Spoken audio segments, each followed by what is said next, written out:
Artūras Rulinskas. Pasaka Zuikis Pūkis mokosi draugauti.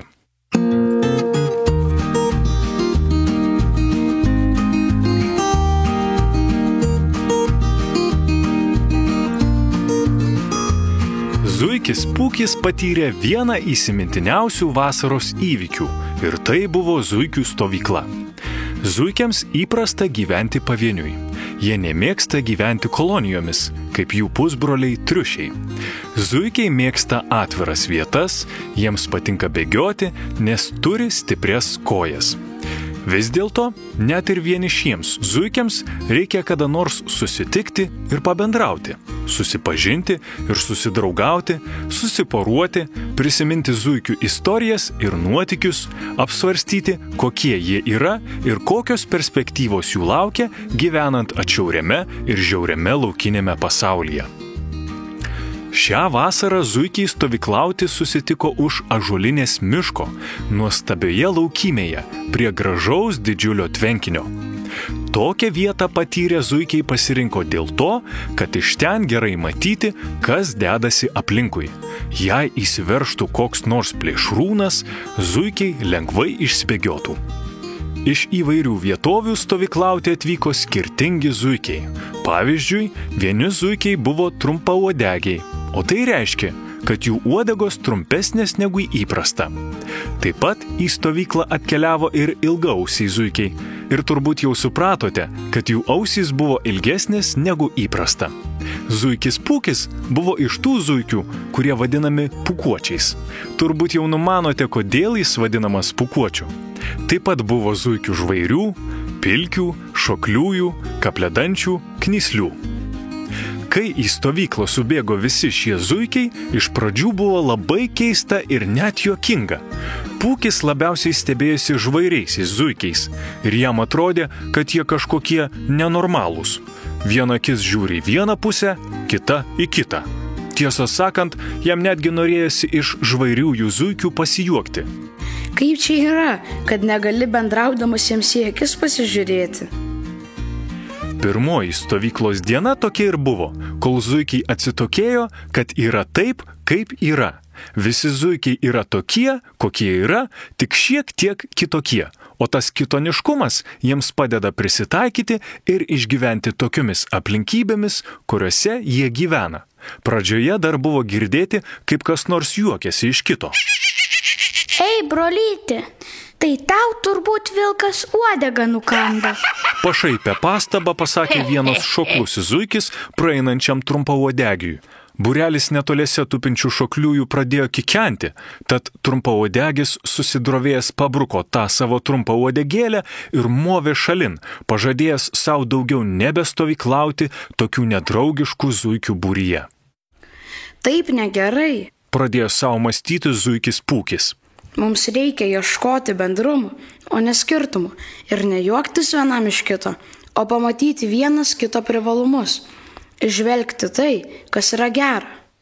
Iš tikro ne vienas Pūkis taip mąstė. Zuikių stovyklos viršininkas irgi pasakė. Užteks juoktis vienam iš kito. Dabar bus užsiėmimai, per kuriuos geriau vienas kitą pažinsime.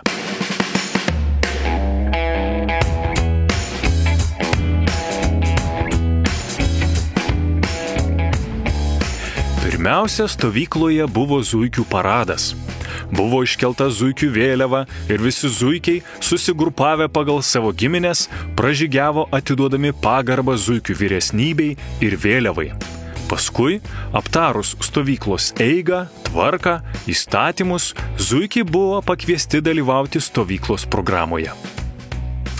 Pirmoji programos užduotis buvo suburti 5 skirtingų zuikių komandas ir dalyvauti lenktynėse, kurios priminė zuikių triatloną. Todėl visi zuikiai galėjo parodyti savo privalumus, o prizas komandai buvo šviežių morkų pintinė. Lenktyniaujantiems zuikiams reikėjo bėgti, stebėti plėšrūnus, prasikasti, šokinėti per kliūtis, klausytis pavojaus garsų, apsimesti kitų gyvūnų. Pūkiui geriausiai sekėsi apsimetinėti. Jis susirietęs išpūtė savo pūkus ir iš šalies Pūkis atrodė panašesnis į ežį negu į zuikį. Deja, Pūkio komanda nelaimėjo prizo. Tačiau Pūkis rungtyniaudamas susidraugavo su ilgausia zuike, kurios vardo dar neišdrįso pasiklausti, ir susitaikė su vienu iš kapledančių, kuris prieš tai buvo iš jo pasijuokęs dėl pūkuoto kailio. Paskui zuikiai aptarė 5 svarbiausias zuikių vertybės. Sutūpę rateliu jie kalbėjo, kokius dalykus labiausiai vertina.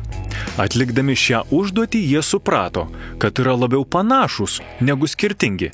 Be to, Pūkis išgirdo, kad ta puikioji ilgaausė vertina tokias savybės kaip pasitikėjimas, ištikimybė, kantrumas, ištvermė, darbštumas ir suprato, kad jam reikia su tokia puikia zuike susipažinti.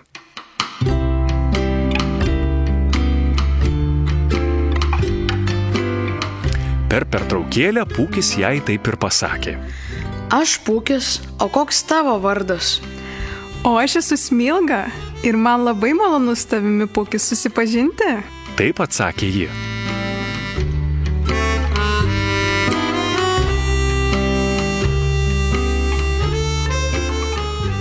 Zuikių stovykla baigėsi taip, kaip daugelis zuikių ir manė. Šarka, kuriai zuikiai buvo padovanoję dovaną, vis dėlto nebeišlaikė paslapties ir miško gyventojams paskelbė apie zuikių stovyklą. Pirmosios prisistatė lapės su lapinais ir klastingai puolė stovyklaujančius zuikius, tačiau šie jau buvo ir gerai prasimankštinę ir apsitarę, kaip reikia saugotis nuo plėšrių miško gyventojų ir įvairiausių pavojų. Greičiau nei per 10 sekundžių visi zuikiai išsibėgiojo, o Pūkis bėgdamas vis dar galvojo. Kaip gerai, kad aš atvykau stovyklauti. Įgijau naujų draugų ir supratau, kad visi mes, zuikiai, turime vienas kitą palaikyti ir vertinti, o ne matyti skirtumus ir šaipytis.